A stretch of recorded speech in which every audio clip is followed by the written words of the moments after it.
Hello guys, welcome back to our channel. Vinayaka వ్రత కథ. పూర్వకాలంలో గజాసురునికి ఇచ్చిన వరం వల్ల శివుడు గజాసురుని కుక్షిలో అనగా కడుపులో ఉండిపోయాడు. శివుని జాడలేక ముల్లోకాలు తల్లడిల్లిపోయాయి. గజాసుర ఉదరంబులో శివుని కనుగొన్న బ్రహ్మ విష్ణువులు గంగిరెద్దుల వాని వేషంలో గజాసురుని వద్దకు వెళ్ళి ఆటపాటలతో మెప్పించగా ఆ గజాసురుడు సంతోషించిన వాడై ఏం వరం కావాలో కోరుకోమన్నాడు. అందుకు ఆ గంగిరెద్దుల వేషంలో ఉన్న బ్రహ్మ విష్ణువులు, గజాసుర, పరమశివుడు లేని ముల్లోకాలు అల్లడిల్లిపోతున్నవి. నీవు నీ కుక్షియందు నిక్షిప్తం చేసుకున్న శివుణ్ణి తమకిమ్మని కోరుకున్నాడు. మాట మార్చుకున్న గజాసురుడు సరే అన్నాడు. నంది తన కొమ్ములతో గజాసురుని పొట్ట చీల్చి శివుణ్ణి పరిగ్రహించాడు. అంతటా ఆ గజాసురుడు, నీవు నా శిరస్సుకు ఘన్యతను చేకూర్చి నీవు నా చర్మం ధరించాలని వరం కోరుకున్నాడు. సరే అన్నాడు ఆ సర్వేశ్వరుడు. బ్రహ్మ, విష్ణు, శివ, ఇంద్రాదులు దేవలోకానికి బయలుదేరారు. వినాయకుని జననం. పరమేశ్వరుడు వస్తున్నాడన్న వార్త కైలాసంలో పార్వతికి తెలిసి అభ్యంగన స్నానం చేసి పతికి స్వాగతం చెప్పాలని అభ్యంగన స్నానానికి తయారయ్యింది.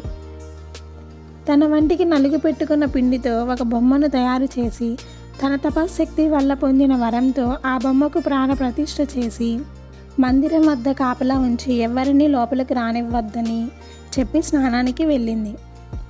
గజాసురుడి నుండి విముక్తిని పొంది కైలాసానికి వచ్చిన శివుడు లోపలకు వెళ్ళబోగా గుమ్మం వద్ద బాలుడు అడ్డగించాడు. తాను ఈ కైలాసానికి అధిపతినని, పార్వతీ భర్తనని చెప్పాడు శివుడు. నువ్వెవ్వరివైనా వెళ్ళడానికి వీలు లేదన్నాడు ఆ బాలుడు. వాద ప్రతివాదాలు పెరిగాయి. పట్టుదల పెరిగి శివునికి కోపం వచ్చింది. ప్రమద గణాలు కూడా ఆ బాలుని ముందు ఓడిపోయాయి. ఇక తాళలేక శివుడు త్రిశూలంతో బాలుడి శిరస్సును ఖండించాడు. పార్వతి వచ్చి నిర్జీవుడై ఉన్న బిడ్డన్ని చూచి, నాదా, పసివాన్ని ఇంత దారుణంగా హింసిస్తారా అని రోధించింది. శివుని మనసు అర్థమయ్యింది. తన తొందరపాటుకు చింతించాడు. నీ బిడ్డన్ని బ్రతికిస్తానని పార్వతికి మాట ఇచ్చాడు. వెంటనే తన పరివారాన్ని పంపించి ఉత్తరముఖంగా పరున్న వాని శిరస్సును తెమ్మన్నాడు. ఆ పరివారం ముల్లోకాలు గాలించారు. ఎక్కడా ఏ ప్రాణి కూడా దొరకలేదు. వెతకగా గజాసురుడు ఉత్తర దిక్కుగా పడుకొని మరణస్థితిలో ఉన్నాడు. ఆ గజాసురుని శిరస్సును తెచ్చి బాలుని మొండానికి అతికి సజీవుణ్ణి చేశారు. పార్వతి ఆనందించింది. వినాయకుణ్ణి గజముఖం గలవాడని, గజాననుడని, వినాయకుడని, లంబోదరుడని పరిపరిణామాలతో పార్వతి తనయుణ్ణి అల్లారి ముద్దుగా పెంచుతున్నది. వినాయకునికి ఆధిపత్యము. కొంతకాలమునకు పార్వతీ పరమేశ్వరులకు కుమారస్వామి జన్మించాడు. అతడు మహాబలశాలి. ఒకనాడు మునులు, దేవతలు పరమేశ్వరుణ్ణి, దేవా, విఘ్నములకు అధిపతి కావాలని కోరారు. అందుకు వినాయకుడు, కుమారస్వామి ఇద్దరు విఘ్నాధిపత్యమునకు పోటీ పడ్డారు. అంతటా శివుడు, నాయనలారా, ఈ ముల్లోకాల్లో గల పుణ్యనదులలో స్నానమాడి ముందుగా నా యొద్దకు ఎవరు వచ్చేదరో వారికి విఘ్నాధిపత్యం ఇచ్చేదనని పలుకగా కుమారస్వామి తన వాహనమైన నెమలిపై ఎక్కి బయలుదేరెను. గజాననుడు, తండ్రి, నా అసమర్థతను చాటుటకు ఇట్లా నా తెయ్య తగువ అని వేడుకొనగా అంతటా పరమేశ్వరుడు దయాళుడై, కుమార, నారాయణ మంత్రమును ఒకసారి జపించిన వారికి ముల్లోకాలలో గల సప్త నదుల యందు స్నానమాచరించిన ఫలం కలుగునని చెప్పగా ఆ గణపతి కైలాసమునే ఉండి నారాయణ మంత్రం జపించుచు తల్లిదండ్రులకు ముమ్మారు ప్రదక్షిణం చేయగా కుమారస్వామికి తాను వెళ్ళే నదులకు గణపతి ముందుగానే వెళ్ళి స్నానాదులు ఆచరించి ఎదురు వస్తుండేవాడు. తన అజ్ఞానానికి చింతించిన వాడై కైలాసమునకు వచ్చి, తండ్రి, నా అజ్ఞానమును మన్నించు, గణపతికి విఘ్నాధిపత్యమును ఇవ్వమని వేడుకొనెను. అంతటా పరమేశ్వరుడు భాద్రపద శుద్ధ చతుర్థి నాడు గణపతికి విఘ్నాధిపత్యం మొసంగెను. ఆనాడు సర్వదేశస్థులు విఘ్నేశ్వరుణ్ణి తమ శక్తి కొలది కుడుములు, ఉండ్రాళ్ళు, టెంకాయలు, పళ్ళు మొదలగు భక్ష్యభోజ్యములతో యథాశక్తి పూజించేవారు. విఘ్నేశ్వరుడు సంతుష్టుడై తాను భుజించి మిగిలినవి తన వాహనమైన మూషికమునకు ఇచ్చి మిగిలినవి చేత పట్టుకొని భుక్తాయాసముతో కైలాసమునకు వచ్చి మాతాపితృలకు పాదాభివందనం చేయ సంకల్పించగా ఉదరము సహకరించక నానావస్థలు పడుచుండగా శివుని శిరస్సు యందున్న చంద్రుడి చూచి పకపక నవ్వాడు. గణపతికి కోపం వచ్చి తన దంతపు కొరను విరిచి చంద్రుని మీదకు విసిరాడు. ఆ దెబ్బకు ఏర్పడిన మచ్చ ఈనాటికి ఉన్నది.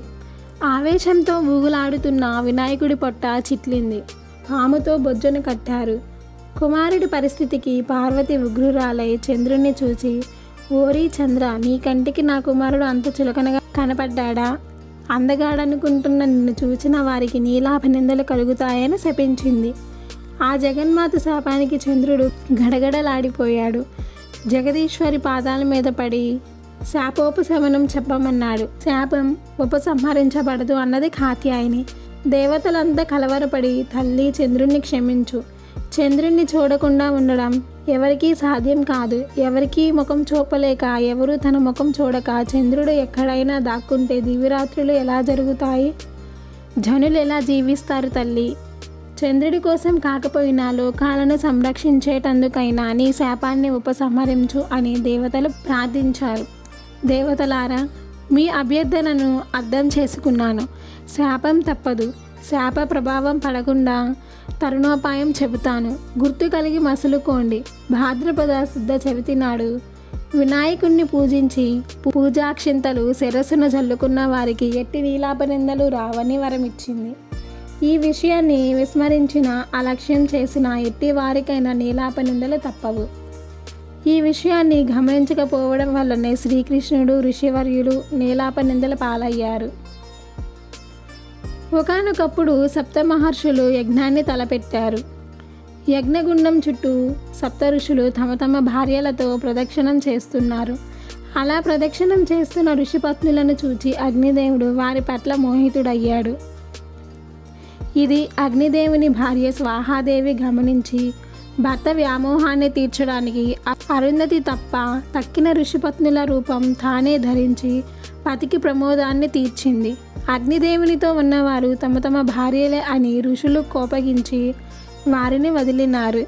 పార్వతి ఇచ్చిన శాపాన్ని మరిచి ఋషిపత్నులు చంద్రుని చూడటం వల్ల వారికి అపనింద కలిగింది. దేవతలు ఋషిపత్నుల దుస్థితిని పరమేశ్వరునకు చెప్పగా శివుడు జరిగిన దానిని ఋషులకు వివరించి వారిని స్వస్థచిత్తులను చేసి ఋషిపత్నులను సంరక్షించాడు. శమంతక మనోపాఖ్యానము. పూర్వం శ్రీకృష్ణుడు కూడా పాలదుత్తంలో చంద్రుణ్ణి చూచి నీలాపనిందల పాలయ్యాడు. సత్రాజిత్తు అను రాజు సూర్యుని అనుగ్రహంతో శమంతకమణిని పొందాడు. శమంతకమణి రోజుకు 1000 మణుగుల బంగారాన్ని ఇస్తుండేది. ఆ మణిని తనకిమ్మని ఆ రాజును శ్రీకృష్ణుడు కోరగా సత్రాజిత్తు అందుకు అంగీకరించలేదు.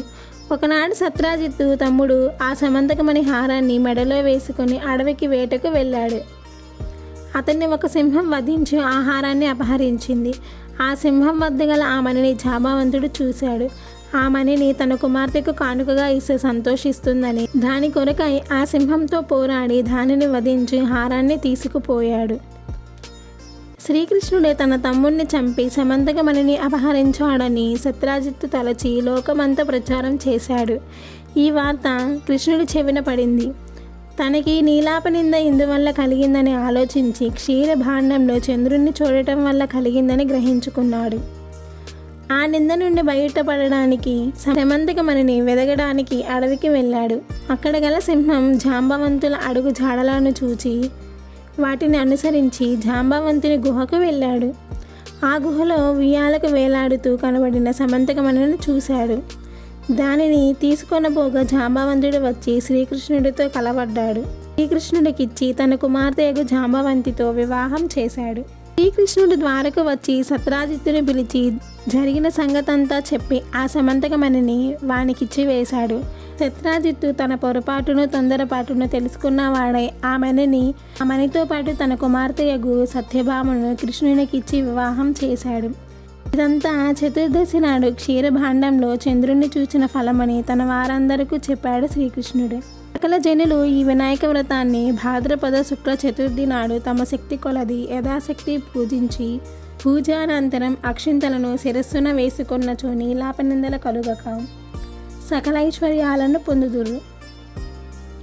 పూర్వం ఈ వ్రతమును సీతాదేవిని వెతుకుతున్నప్పుడు శ్రీరాముడును, వృత్తాసురుని వధించినప్పుడు ఇంద్రుడును, గంగను భూమికి తెచ్చినప్పుడు భగీరథుడును, అమృతోత్పాదనము చేయనప్పుడు దేవాసురుడును, కుష్ఠి వ్యాధి నివారణకు విప్రుడును, తమ రాజ్యాన్ని తిరిగి పొందుటకై ధర్మరాజును చేసి సకల విజయములు సాధించిరి.